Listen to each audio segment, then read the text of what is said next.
بدترین چوری۔ رسول اللہ صلی اللہ تعالیٰ علیہ وسلم نے فرمایا، لوگوں میں سے سب سے بدترین وہ ہے جو اپنی نماز میں چوری کرتا ہے۔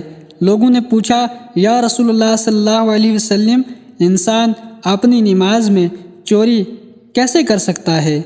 آپ صلی اللہ علیہ وسلم نے فرمایا، نہ وہ اپنا رکوع پورا کرتا ہے اور نہ ہی اپنے سجدوں کو پورا کرتا ہے، یعنی کہ وہ اپنے رکوع اور سجود میں پشت کو سیدھا نہیں رکھتا۔ یعنی کہنے کا مطلب یہ ہے کہ نماز کے ان کو پرسکون طریقے سے نہ پڑھنا سب سے بدترین چوری ہے۔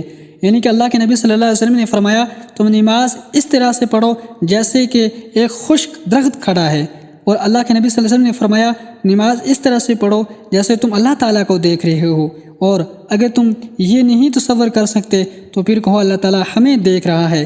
حضرت علی رضی اللہ تعالیٰ عنہما کی نماز کی طرح ہماری نماز ہونی چاہیے۔ جب صحابہ کرام رضی اللہ تعالیٰ عنہ نماز پڑھتے تھے تو ان کی نماز ایسے معلوم ہوتے تھے، ایسے کھڑے ہوتے تھے جیسے کہ ایک خشک درخت کھڑا ہے۔ فطرت کا تقاضا ہے، نہیں عشق تماشا صحیح، آدم کو رلا دیتی ہے ہوا کی جدائی۔